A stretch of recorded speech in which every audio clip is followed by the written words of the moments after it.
మరొకసారి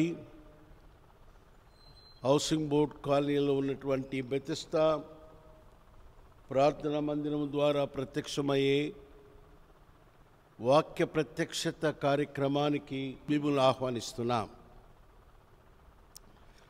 గత కొన్ని వారాలుగా మనము ధ్యానిస్తూ వస్తున్న అంశం ఏంటంటే post captive period of juice. యూదులు చెర నుండి విడుదల పొందిన తర్వాత విడుదల కాలంలో జరిగినటువంటి చరిత్ర లేక దేవుని కార్యాలు. మరలా చెప్తున్నా, నేను యూదులు 70 సంవత్సరాలు బబులోనులో చెరలో ఉన్నారు. ఆ తర్వాత దేవుడు తన ప్రవక్త అయిన యెషయా ద్వారా తెలియపరిచినట్టుగా కోరేసు రాజును పంపి బబులోనును వశపరుచుకొని అందులో చెరలో ఉన్న యూదులను విడుదల చేసి దేవుడైన యెహోవా మందిరమును యెరూషలేములో కట్టమని వారికి ఆజ్ఞ ఇచ్చి పంపించాడు. అప్పటి నుండి అది జరిగింది. కోరేసు విడుదల చేసింది, రాజు అయింది 538వ సంవత్సరం బీసీ. తను జయించింది 539. ఆ తర్వాత తన పాలన 538తో ప్రారంభమైంది. పోస్ట్ క్యాప్టివ్ పీరియడ్ అనేది 538 బీసీ నుండి ప్రారంభమైంది. అక్కడి నుండి పరిపాలించిన రాజులు మాదీయ పారసీక దేశపు రాజులు. వాళ్ళు 3 సామ్రాజ్యాలను జయించారు. వారి సొంత సామ్రాజ్యమేమో పారసీక రాజ్యము. ఆ తర్వాత కోరేసు మాదీయ సామ్రాజ్యాన్ని జయించి మాదీయ పారసీక రాజ్యం చేశాడు. ఆ తర్వాత కోరేసే బబులోను సామ్రాజ్యాన్ని జయించేశాడు. 3 రాజ్యాలు బబులోను మాదీయ పారసీక రాజ్యాలతో కలిసిపోయింది. ఆ దినాల్లో జరిగిన కార్యాలు ఇంతవరకు ధ్యానిస్తూ వచ్చాం. పోయినసారి మనము నెహెమ్యా అర్తహస్త రాజు కాలములో 20వ సంవత్సరమున షూషను కోటలో రాజుకు ద్రాక్షారసము అందించేటప్పుడు రాజు యొక్క అనుమతిని పొందాడు. యెరూషలేము పట్టణమును ప్రాకారములు పాడైపోయి వాటిని కట్టాలా, గుమ్మాలు నిలిపాలా. రాజు అనుమతించాడు.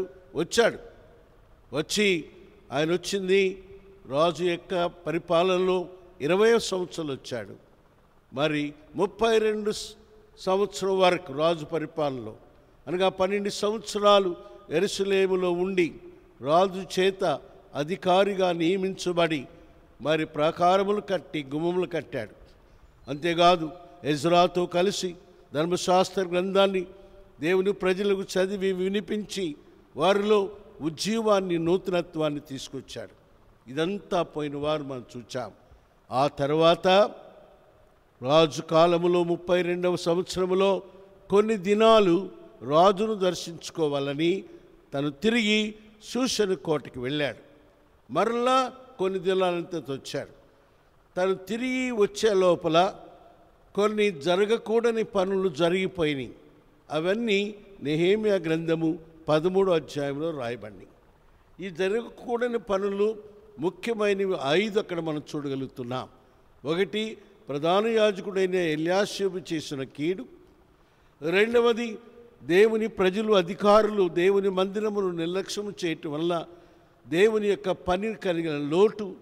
లేవీయులు, గాయకులు తమ పనిని విడిచి పొలములోకి వెళ్ళిపోవటం. ఇది 2 చూచాం. 3వది, 4, 5 ఇప్పుడు చూస్తున్నాం. 3వది ఏంటంటే నెహెమ్యా గ్రంథము 13వ అధ్యాయంలో 3వది ఏంటంటే 15వ వచనము నుండి 22 వరకు చదివితే దేవుడైన యెహోవా నిర్ణయించిన విశ్రాంతి దినమును నిర్లక్ష్య పెట్టారు. 17వ వచనంలో 2వ లైన్లో విశ్రాంతి దినమును నిర్లక్ష్య పెట్టారు. దానివల్ల ఏమొచ్చింది? 18వ వచనంలో విశ్రాంతి దినమును నిర్లక్ష్య పెట్టి ఇశ్రాయేలు మీదికి కోపము మరి అధికముగా వచ్చింది. ప్రియులారా గమనించండి. మరి నెహెమ్యా లేని దినాల్లో మరి యెరూషలేములో దేవుని ప్రజలు విశ్రాంతి దినమును పరిశుద్ధంగా ఆచరించకుండా మరి వ్యాపార సంబంధమైన పనుల్లో నిమగ్నులయ్యారు. దేని వాక్యం చెప్తుంది? మరి 15వ వచనం నుంచి చదివితే 13వ అధ్యాయంలో మరి విశ్రాంతి దినమున ద్రాక్ష తొట్లను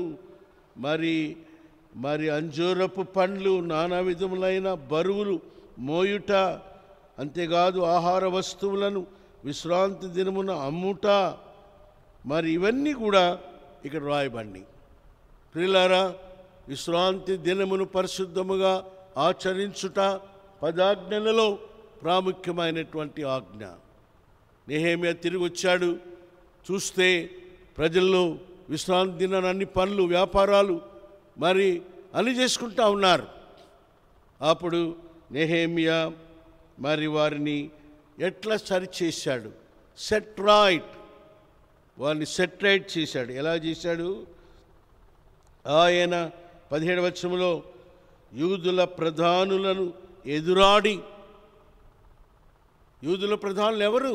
ఆయన లేని సమయంలో మరి బాధ్యత తీసుకోవాల్సిన వారు ఎదురాడి మరలా అన్నాడు. ఏమన్నాడు? మీ పితరులు ఇట్లు చేశారయ్యా. ఇంకో మాట అన్నాడు 17లో, విశ్రాంతి దినమును నిర్లక్ష్య పెట్టారు మీరు, తద్వారా మీరెందుకు ఈ దుష్కార్యమును చేయదు. విశ్రాంతి దినమును నిర్లక్ష్యగా పెట్టడం అనేది దుష్కార్యముగా నెహెమ్యా చెప్తున్నాడు. అంతేకాదు 18 అంటున్నాడు, మీ పితరులు ఇట్లు చేసి దేవుని యొద్ద నుండి మన మీదికి కీడు రప్పింపలేదా? విశ్రాంతి దినమును పరిశుద్ధంగా ఆచరించకపోతే అది దుష్కార్యమని, దానివల్ల దేవుని కోపం ఉన్నదని, కీడు వస్తుందని నెహెమ్యా హెచ్చరించాడు. హెచ్చరించి ఏం చేశాడు? గమనించండి. అది చెప్పకముందు ఇంకో మాట మీకు చెప్పాలా? విశ్రాంతి దినం అనేది 7వ దినము, శనివారం నాడు. మరి ధర్మశాస్త్రంలో ఆ మాట మనం చదువుతాం. అయితే ప్రియులారా గమనించండి, ఇప్పుడు విశ్రాంతి దినం ఉందా? లేదు. ఎందుకంటే ఈనాడు క్రొత్త నిబంధనలో మనం ఆచరించాల్సింది, పరిశుద్ధ దినముగా ఆచరించవలసింది పునరుద్ధాన దినం, సబ్బాతు. ఆనాడు యూదులకు పాత నిబంధనలో విశ్రాంతి దినము సబ్బాతు. సబ్బాత్ అంటే పరిశుద్ధ దినం. ఈనాడు క్రొత్త నిబంధనలో మరి విశ్వాసులైన మనకు ఆదివారము సబ్బాతు ఆదివారం అనగా పరిశుద్ధ దినం. కనుక ఆదివారమును పరిశుద్ధ దినముగా మనము కలిగి ఉండవలసిన బాధ్యత మన మీద ఉన్నదని దేవుని వాక్యం చెప్తుంది. ప్రియులారా గమనించండి, మరి ప్రతి ఆదివారం దేవుని ఇంటిలో మరి ఆరాధన చేరి రావాలి. అందుకనే మరి ఆరాధన మందిరాలు, ఆదివారము ఆరాధన దినము మరి చాలా ప్రాముఖ్యమైనది. ఇది మరి ఆరాధించటం మినహా ఇంకొక పని చేయకూడదు. ఇంకో మాట, మరి అపోస్తుల కార్యములు 20వ అధ్యాయములో 7వ వచనములో ఏముందో తెలుసా? ఆదివారమున మేము రొట్టె విరుచుటకు కూడి వచ్చినప్పుడు అని ఉంది. అనగా ఆదివారము 2 పనులు చేయాలి. ఉదయకాలము మరి దేవుని ఇంటికి వచ్చి ఆరాధన చేయాలి, చాలా ప్రాముఖ్యమైనది. రెండవది మరి రొట్టె విరిచి యేసు ప్రభు యొక్క మరణ పునరుద్ధానాన్ని సంఘముగా కలిసి ప్రకటించాలి. అది చేయాలా, నిర్లక్ష్యం చేయకూడదు. నిర్లక్ష్యం చేస్తే మరి అది దుష్కార్యమని నెహెమ్యా అన్నాడు. నిర్లక్ష్యం చేస్తే అది దేవుని కోపాన్ని రేపుతుందని నెహెమ్యా అన్నాడు. తద్వారా దేవుని కీడు వస్తుందని దేవుని వాక్యం చెప్తుంది. కనుక నువ్వు క్రైస్తవుడు అయితే, విశ్వాసువు అయితే ఆదివారమున మరి ఏ పని చేయకూడదు.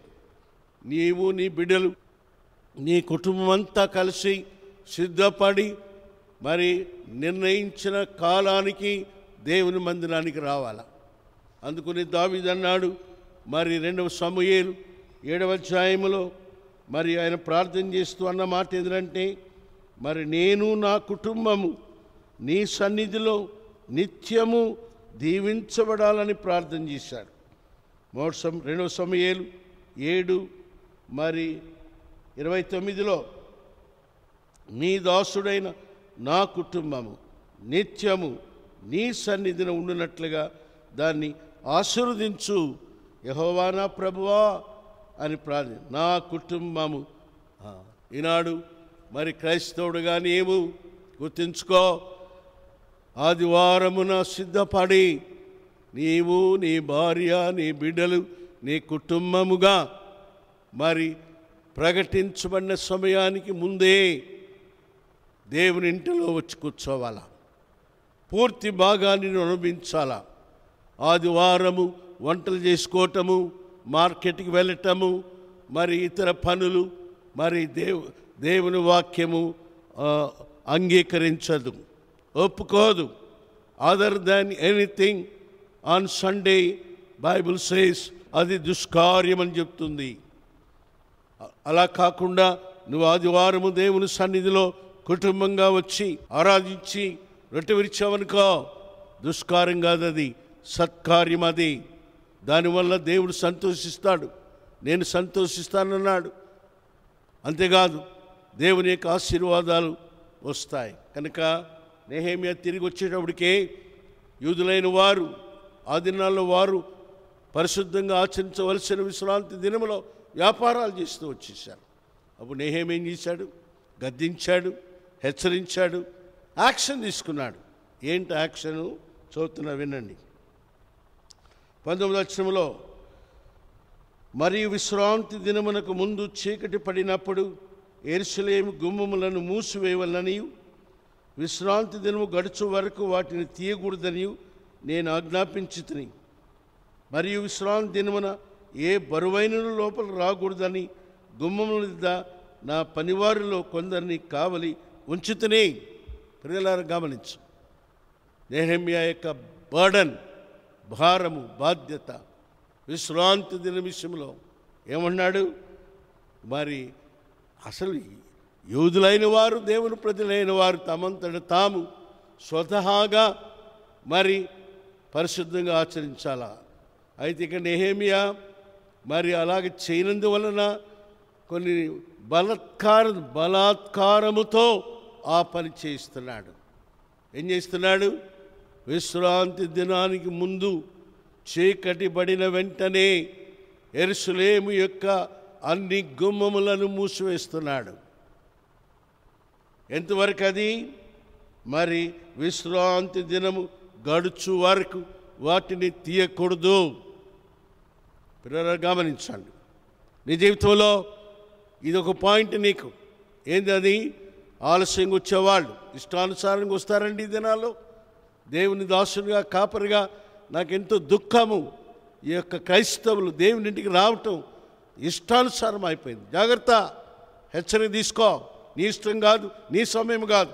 God's time, come on time, spend full time, come here, be here on the first prayer. నేర్చుకో. కొంతమంది వస్తారు, మళ్ళీ పోతారు బయటికి. కొంతమంది ఫోన్లు తీసుకుంటారు, మరి సైలెంట్గా పెట్టుకుంటారు, బయటికి వెళ్ళి మొబైల్ ఫోన్లో మాట్లాడు. జాగ్రత్త, కీడది నీకు. దుష్కార్యం చేస్తున్నా. Never go out while you are in worship. ఇది నెహెమ్యా ద్వారా ఆనాడు రాయబడింది.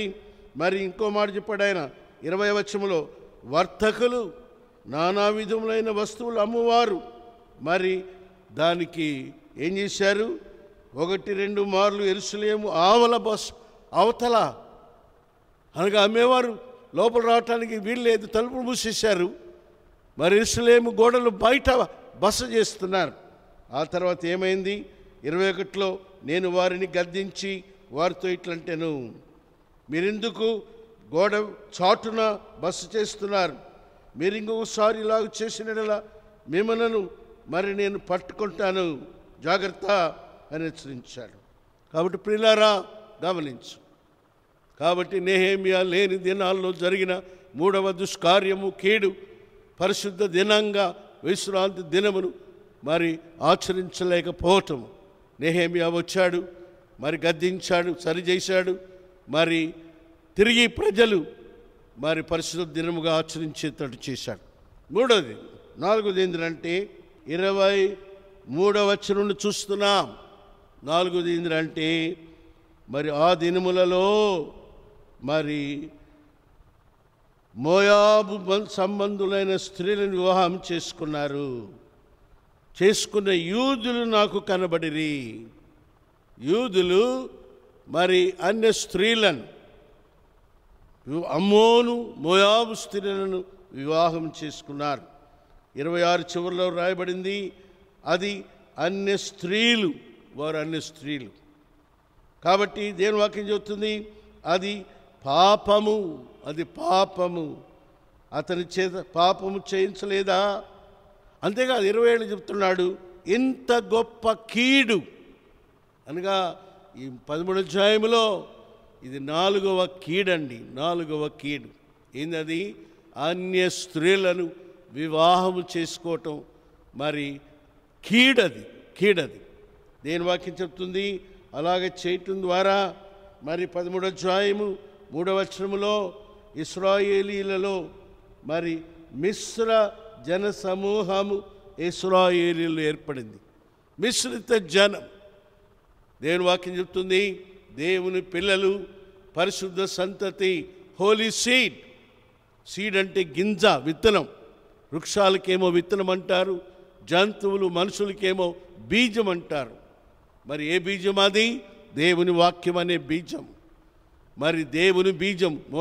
మొదటి యోహాను 3వ అధ్యాయం మీరు చదవండి. కొన్ని వచనాలలో దేవుని పిల్లలు, వారిలో దేవుని బీజం ఉంది, దేవుని వాక్యం అనే బీజం ఉంది. కాబట్టి వారి పాపం చేయరు. పరిశుద్ధులు వారు. ఈ యొక్క పరిశుద్ధ బీజాన్ని కాపాడుకోవాలంటే పరిశుద్ధులైన పిల్లలతోని వివాహాలు జరగాల. అందుకని 2 కొరింథీ 6వ అధ్యాయంలో 14, 15, 16 వచనాలు చదువుకోండి. నేను చదువుతున్నా. మీరు అవిశ్వాసులతో జోడుగా ఉండకుడి. ఇంగ్లీష్లో బాగుంది, be ye not unequally yoked with unbelievers. కొరింథీయులకు రాస్తున్నాడు, కొరింథీయులారా మీరు విశ్వాసులు, but don't have marriage alliances, yoked fellowship with unbelievers. అవిశ్వాసులతో వద్దు, అలాగ చేయకూడదు రాయబడింది. దాన్ని ఎలాగ పోల్చాడంటే విశ్వాసి అవిశ్వాసి, యూదుడు మోయాబీడు, అనుజనులు ఎలాగ పోల్చాడు? నీతికి దుర్నీతితో ఏమి సాంగత్యము? What fellowship you have with unrighteousness? You are a righteous man. యేసు ప్రభులో నీవు నీతిమంతుడుగా తీర్చబడ్డావు, దేవుని నీతిగా చేయబడ్డావు. కాబట్టి ఆ నీతిని దుర్నీతిగా మార్చొద్దు. ఎందుకంటే మరి అవిశ్వాసులతో వివాహం ద్వారా పరిశుద్ధ బీజము మరి ఆ యొక్క దుర్నీతి బీజంతో కలిసి నీ పిల్లలు ఏమవుతారు? ఇంకో మాట అన్నాడు అక్కడ, వెలుగుకు చీకటితో ఏమి పొత్తు అనగా వెలుగు సంబంధులు ఎవరు? దేవుని పిల్లలు, విశ్వాసులు. చీకటి సంబంధులు ఎవరు? దేవుని పిల్లలు కానివారు అనగా రక్షణ లేనివారు, మారు మనసు లేనివారు. వారితోటి ఇలాగా ఇవన్నీ ఇక్కడ రాశాడు.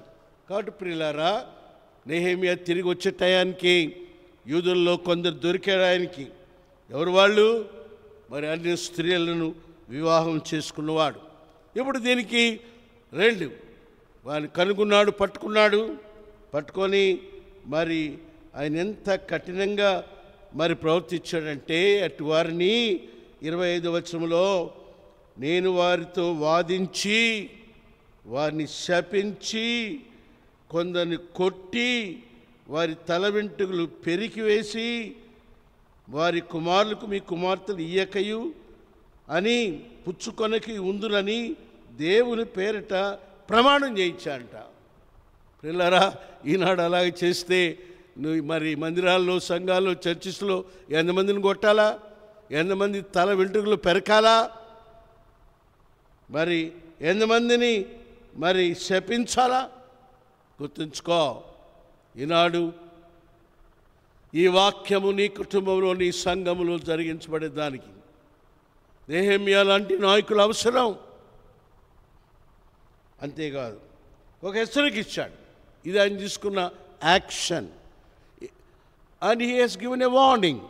ఏమి ఇచ్చాడు? మరి 26లో ఇటు కార్యములు జరిగించిన రాజు ఒక ఆయన ఉన్నాడు, సొలొమోను. చాలా జ్ఞానం కలిగిన వాడు. ఆయన అంటాడు, సొలొమోను మరి వంటి రాజు ఆ దినాలు ఎవరు లేరు కదా. అయితే సొలొమోను అన్య స్త్రీలను బట్టి పాపం చేశాడన్నాడు 26లో. అన్య స్త్రీలు అతని చేత సహా పాపము చేయించలేదా? పిల్లరా, కాబట్టి అంత జ్ఞాని, దేవుని మందిరాన్ని కట్టినవాడు మరి పాపం చేయించబడ్డాడంటే నీవు నేను ఏ పాటి వారం? మనం ఎంత మెలకువగా ఉండాలా? కాబట్టి ఈ మాట చేశాడు. చేసి చివరికి ఆయన మరి 27వ వచనంలో అన్నాడు, మరి ఇంత కీడు చేయనట్లు, మన దేవునికి విరోధముగా పాపం చేయకున్నట్లు అన్య స్త్రీలను వివాహం చేసుకున్న వారితో అన్నాడు, అసలు మీ మాట మేము ఆలకింపవచ్చునా? సో అంత కఠినంగా చేశాడు. వారి చేత ప్రమాణం చేయించాడు. రాయబడింది, వారి చేత 25 చివరిలో మరి తను సరి చేశాడు, సెట్ రైట్ చేశాడు. ఇక మీదట మేము మా కుమారులు, నేను చదువుతున్నాను, మరి మీరు వారి కుమారులకు మీ కుమార్తెలు ఇయ్యక, మీ కుమారులకు వారి కుమార్తెలు పుచ్చుకొనక ఉందుమని వారి చేత దేవుని పేరట ప్రమాణం చేయించాడు. ఇది 4వదండి. 4వది అన్య స్త్రీల వివాహాలు, మిశ్రిత జనం ఏర్పట్టాలు, అది పాపమని మరి వారిని గద్దించి, శిక్షించి, కొట్టి వారి చేత నూతన తీర్మానం చేయించాడు. ఇది 4వది.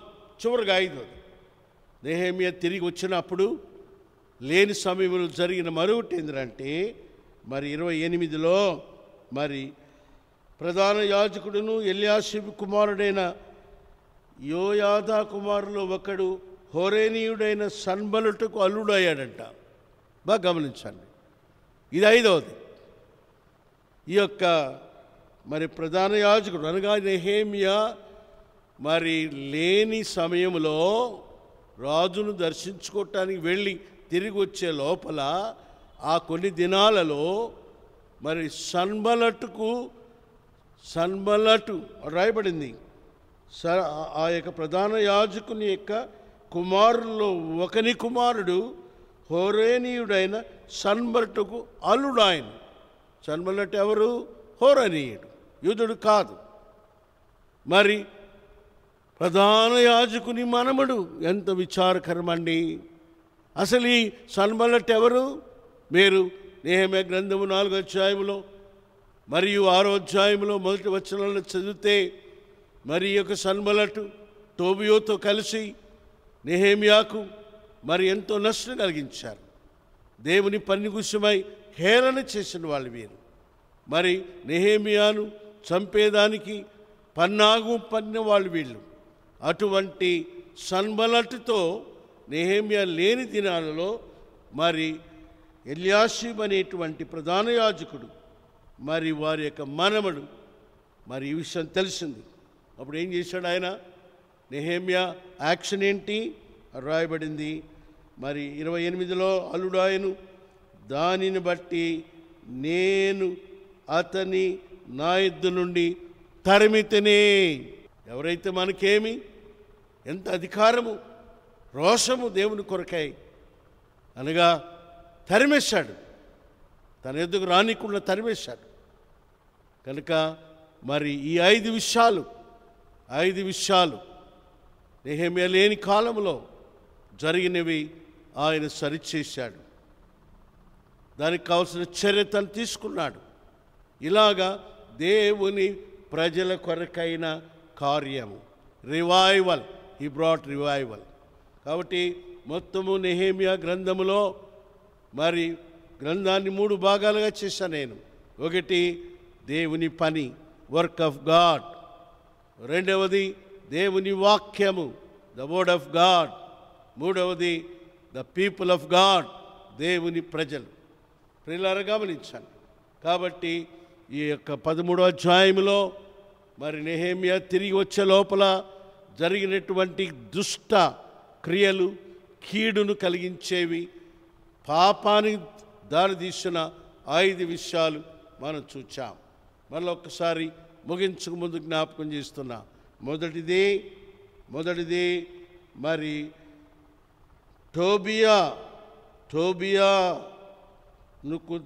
టోబియాకు మరి దేవుని యొక్క మందిరములో ప్రత్యేక గదిని ఏర్పాటు చేయటం అనేది. ఈ టోబియాతో ఎలియాషీబు యాజకుడు బంధుత్వం కలిగించుకున్నాడు. దాన్ని సరిచేశాడు. ఆ గదిలో నుంచి టోబియా యొక్క వస్తువులన్నీ బయట పారవేశాడు. రెండవది మరి దేవుని మందిరములో యాజకులకు, లేవీయులకు, గాయకులకు రావలసిన భాగాన్ని వారు పొందలేదు గనుక వారు జీవనము కొరకు దేవుని మందిర పరిచర్యను విడిచిపెట్టి పొలాలకు పారిపోయినారంట. ప్రియులారా గమనించండి. అది చాలా మరి దేవుని ప్రజలకు నష్టమైంది. అప్పుడు నెహెమ్యా దాన్ని చక్కపరిచిన విధానము ఏంటి? ఆయన ఆ లేవీయులను మరలా వారి పొలాల్లో నుండి, గాయకులను వారి పొలాల నుండి తీసుకొచ్చాడు. రాయబడింది, వారిని సమకూర్చాడు, వారిని ఉంచవలసిన స్థానంలో వారిని ఉంచాడు. వారి పరిచర్య వారు చేయనట్టుగా చేశాడు. వారి అక్కర తీర్చేదానికి యూదులైన వారిని ప్రేరేపిస్తే రాయబడింది, మరి యూదులైన వారందరూ మరి దేవుని భాగాలను మరి తెచ్చి దేవుని ఇంట్లో ఇచ్చారు. 12లో అటు తర్వాత యూదులందరూ 10వ భాగము ఖజానాలోనికి తీసుకొచ్చారు. ఇది రెండవది ఆయన చేసిన పని. మూడవది ఆయన చేసిన పని ఏంది? మరి విశ్రాంతి దినము, మరి విశ్రాంతి దినము పరిశుద్ధ దినముగా ఆచరించినందువలన మరి దేవుని కీడు తెచ్చుకున్నారు, కోపం తెచ్చుకున్నాడు. దానివలన దేవుని దీవెన పోయింది. దాని విషయంలో నెహెమ్యా మరి చాలా తీవ్రంగా మరి మాట్లాడి హెచ్చరించి తిరిగి దేవుని ప్రజలు విశ్రాంతి దినమును పరిశుద్ధముగా ఆచరించి దేవుని గణపరిచేటట్టు చేశారు.